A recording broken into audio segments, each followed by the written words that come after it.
I'm Jeffrey B. Holl, and I've not decided to change my name yet, but most certainly I'll be considering it. Unlikely, though, quite unlikely.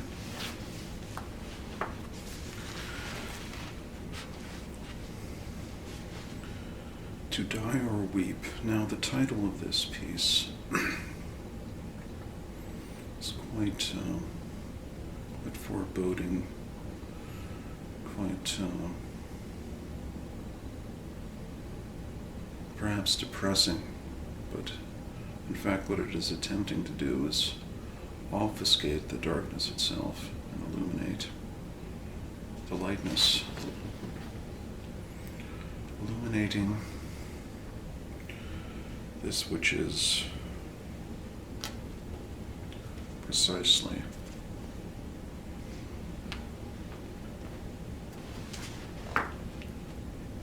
the appearance of the world is something that can be very specific to one individual and could even be part of their own ritualistic practices, be they secular or other. These practices will produce such results as language often does. Language has the capacity to evoke imagery within the mind, and this is the attempt at this poem. There are no entanglements that we may apperceive or find within. As souls, there are what frees the edge, resisting those beyond the surge. Therewith the other stands upon a power of a dying breed, to be what's purged beyond the deeds of lost and broken spirits pledged. Sparkles seized the light, no splendored, tortured beings conceived returned, begging into darkness with a breath that falls apart to seed. Into were wise, informed, absurd, of tenderness the world had yearned, to where a lasting touch had left an obdurate, consumed disease. Greetings, those oppressed to closed appeals to hold the gold oppressed. Emboldened lives behold the signs that conjured symbols to our past. History for only those that must succeed to never grasp the meaning that our species rose from primal fears to reason's crest, stolen from the minds we fold into an obfuscating mass. Beauty is a cost untold, and where some thoughts will never rest. We become what we concede and leave our fortunes to the fates. Wherever those that have been sold have fought beyond where none confessed. The passage there belied the doors, inhabiting fecund reprieve, traveling from displaced redress toward plateaus we've held before, unearthing what we'd willed to feed, persisting there within our age, toward the caged attempts to war with nothing that we had conceived. But to that end the battle came, and thereupon the truth were born. For to be there beyond our harm were splintered to exposed, revealed, awakened never more of sleep to shatter through the days were mourned. Beginnings come upon the hour that never know to die or weep.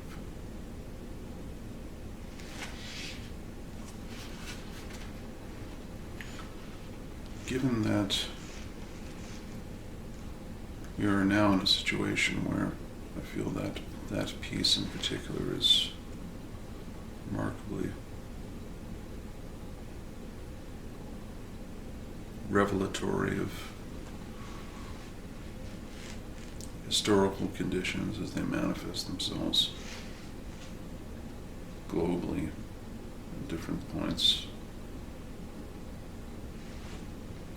in terms of the human activities and the response from nature and this sort of thing, the existing crises as they are. Here we have a ground reformed.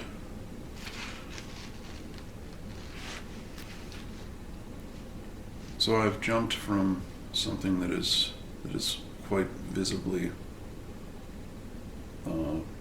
citing the obdurate escapes of certain individuals from the truth, their truth, or the collective truth as we would have it. And then I have, perhaps there is no collective truth, I would like to say, though. Honestly, the idea of universality presupposes that someone's very particular, singular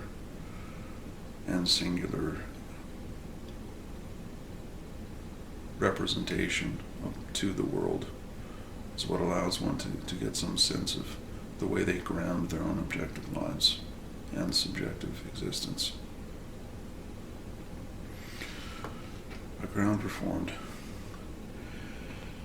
Tear the lighthouse from its shadows, glimmered wisdom, heard of towers, ringing shrouds, condemned appeals, the fortress of the calling seas of fortune there appraised, redeemed, and fastened, clutched intensities. Reality is blown where seized, into these flares a fallowed shield. Faded, cinched, demeaned, revealed, torrential graves redound the earth. Depraved events and torments drool, ablaze the soil in fury's tone. Raised from toil the body's birth descends in harried, violent winds. A plunged escape had buried more than this that falls from soul to bone. Aghast, a universe of whims expunged as misery enslaved, caged unborn defenses sway as tortures on a ground reformed. Battles emptied caverns of the planet's dust we had betrayed, vents what's saddled of the sins with those thoughts the world had mourned. These selections are from part 9, the final section in this, and I feel giving clues to the placement of them is disturbing the moods. For one is entitled to dwell within the language for as long as one would wish to. I'm going to skip this next one. This one appeals to me, to my sensibility under the conditions, the current conditions. Quagmire. It's a word that I've encountered many times, but it seems that that's in fact what we are quite within. And it's both. If something happens in the world that of course is going to happen to any region in the world at some point, to varying degrees, or any individual. Just because something has happened to someone else doesn't mean it will never happen to you. It's important to bear that in mind when one is choosing. This takes on metaphysics, I think, in short, and very shortly, within a sort of laconic identification of what appears metaphysical. Symbolic, metaphysic, breath and seized, contemptuous advance, hiding shadows rose to please the seating forms where we provide. Wielding fires, no blood's attempt exposed, no savage enterprise, to never flee a night of chance where we might hold this world inside. The embers wheezed and smoked the air. The sky is open to our hearts. Conjured would-be spirits there, forbidden energies deride. Toward defenders of this light and soldiers of where space resists, the stance of those unoccupied as souls that toil where demons hide. Cracks there freeze the trees, repairs and blackened dreams are cloaked with shame. There are no others then persist where revelations had deceived, and of those things the world became, rescinding waste we had declared. We spent another century in a quagmire we had once believed.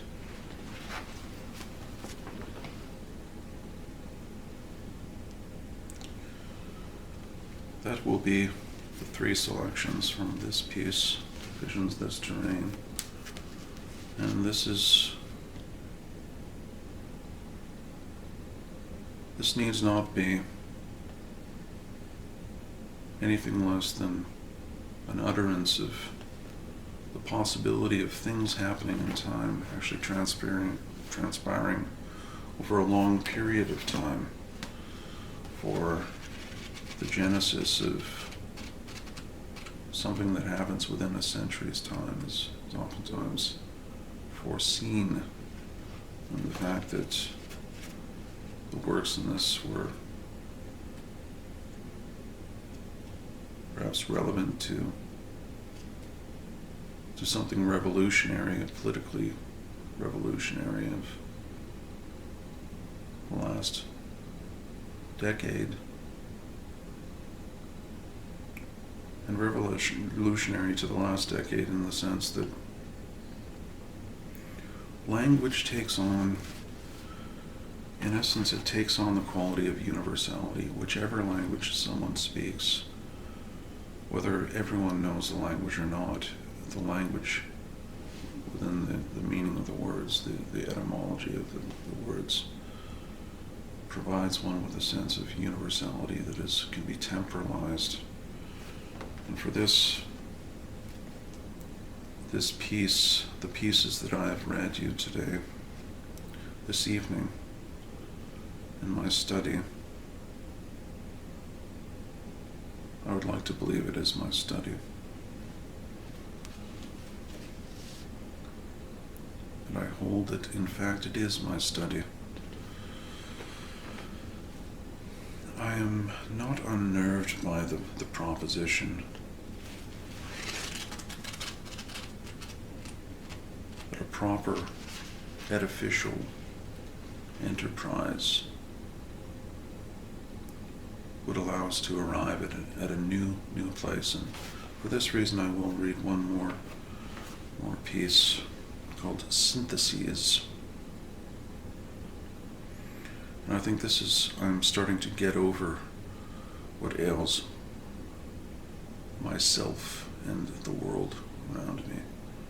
My sense of self, at least.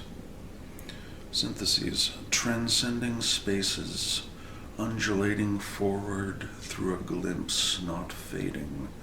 Souls that see with more than time, and freed existence from its shadowed moments that escape these worlds. An image where we're bound to what's illumined. Here, beyond the signs, we're formed and folding endless through the passageways where lives convened. As wounds of fate, are scarred and dents the possibilities into an obfuscating place that shines. The inner shattered hold we face reveals the covenant's betrayals. We're swaying as the pouring streams of light are fissures we'd beheld. There is within this memory's trace, and where the solemn trance still dreams. We seed salvation where it melds with earth to this condemned to seize.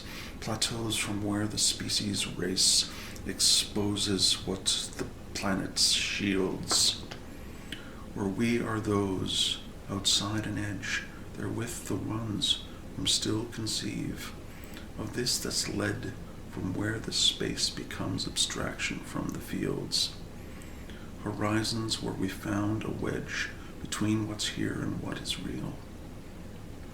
A beckoning that fights the dark, comporting us beyond the chase to where the meaning bonds our fates with less than history's symbols wield, and this that had inhabited the moments of our syntheses.